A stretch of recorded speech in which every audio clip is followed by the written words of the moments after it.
दोस्तों, एक बेहद छोटा सा जीव है केचुआ। आपको शायद ज्ञात हो कि आदिकाल से ही ये छोटा सा जीव मिट्टी के अंदर रेंगते हुए मिट्टी को फोकी और भुरभुरी बनाता है, जिससे मिट्टी के अंदर नाइट्रोजन और पानी अच्छे से फैलता है। मिट्टी उपजाऊ होती है। उपजाऊ मिट्टी पर अधिक मात्रा में घास आदि उगती है। उस घास को खाकर असंख्य जीवों की भूख मिटती है। कई बार हम किसी बेहद ही बुरी प्रवृत्ति के इंसान की तुलना गिद्ध से कर देते हैं, लेकिन गिद्ध जंगल में सड़ रहे मरे हुए जानवरों को खाते हैं। सोचे यदि गिद्ध ना हो तो पशुओं के शवों का क्या होगा। शव सड़ेंगे, उनमें विषाणु कीटाणु जन्म लेंगे और पूरी दुनिया महामारियों की चपेट में आ जाएगी। कहने का मतलब यह है कि दुनिया का हर जीव प्राकृतिक संतुलन को बनाए रखने में अपना महत्वपूर्ण योगदान देता है। अब जरा सोचे कि हम इंसानों का इस प्रकृति को बचाए रखने में भला क्या योगदान है। जब हम इंसानों ने एक दूसरे के साथ लड़ना शुरू किया तो अपनी लड़ाई में हमने घोड़ों और हाथियों को भी शामिल कर लिया। भला हमारी आपसी दुश्मनी में उन मासूम जीवों का क्या कसूर था। सोना चांदी इंसान लूटता था, लेकिन युद्ध में मारे जाने वाले उन घोड़े हाथियों को सोने चांदी से भला क्या लेना देना था। आज हम गाय को माता कहते हैं और गाय के दूध को अमृत बतलाते हैं। बेशक गाय का दूध अमृत है, लेकिन हमारे लिए नहीं। गाय का दूध अमृत है गाय के बछड़े के लिए।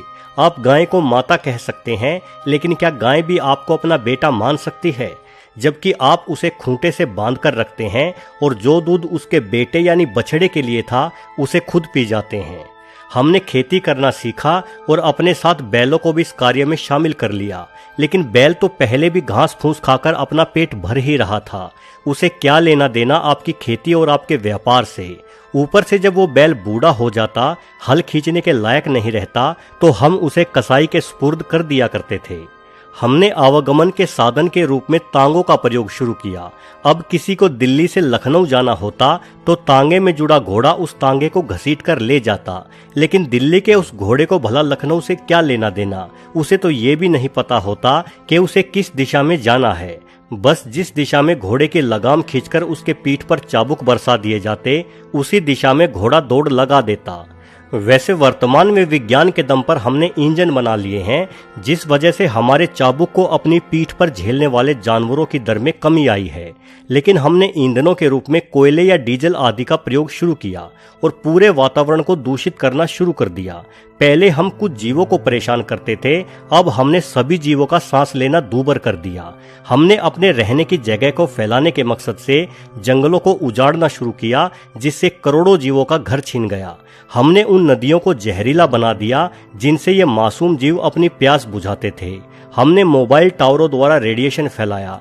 हर जगह कान फोड़ू कारखानों, लाउड स्पीकरों, इंजनों से ध्वनि प्रदूषण फैलाया, जिससे हमारे घरों के आसपास अपना घोंसला बनाकर अपने बच्चों का पालन पोषण करने वाली गोरैया नामक छोटी सी चिड़िया न जाने कहाँ गायब हो गई।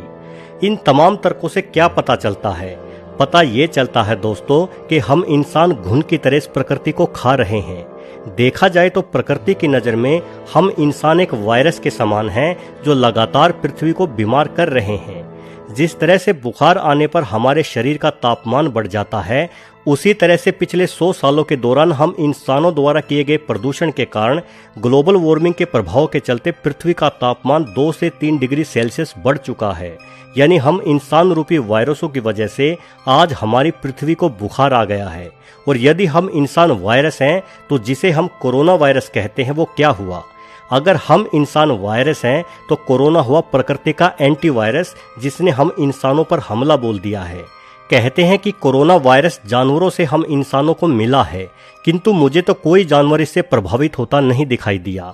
अपने आसपास घूमते कुत्ते बिल्लियों को देखो, वो ऐसे ही घूम रहे हैं बिंदास।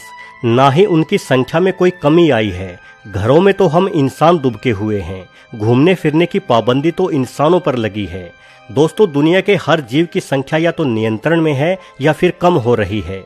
वो तमाम जीव खुद ही एक दूसरे को खाकर अपनी संख्या नियंत्रित किए हुए हैं, लेकिन इंसान की संख्या भला कैसे नियंत्रित हो?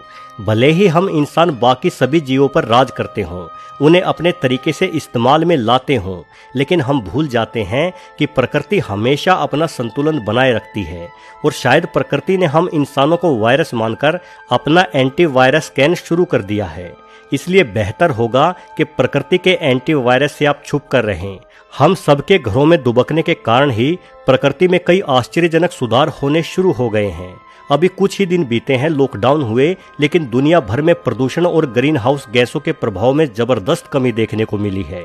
बीबीसी की रिपोर्ट के अनुसार इटली में प्रदूषण 60% कम हो चुका है। ऐसा पिछले कई दशकों में पहली बार हुआ है। न्यूयॉर्क शहर की हवा ग्रीनलैंड जितनी ही साफ हो गई है। भारत के सभी प्रदूषित शहरों की हवा भी अब उतनी ही साफ है जितनी पहाड़ों की हवा होती है। कारण सिर्फ एक है कि हम इंसान अपने घरों में बैठे हैं।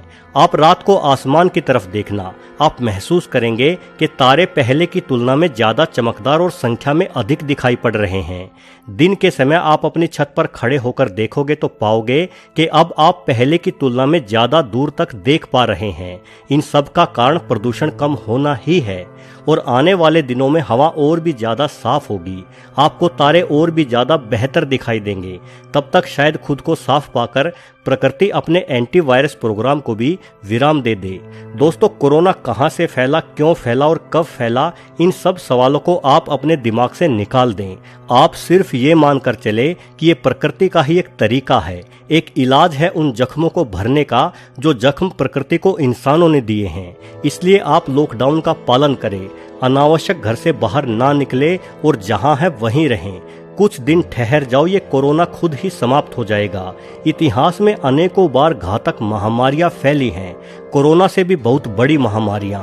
उनकी रोकथाम के लिए इंसानों ने अपनी ओर से भरसक प्रयत्न भी किए हैं, लेकिन मेरी जानकारी के हिसाब से वर्तमान में जो हमारी सरकार ने 21 दिनों के लॉकडाउन की घोषणा की है, उससे बेहतर और सार्थक प्रयास इतिहास में कभी किसी महामारी को रोकने के लिए नहीं किया गया। और ये प्रयास तभी सफल होगा जब सिर्फ सरकार ही नहीं, पूरा देश इसमें शामिल होगा। वीडियो को आखिरी तक पूरा देखने के लिए आपका बहुत बहुत धन्यवाद।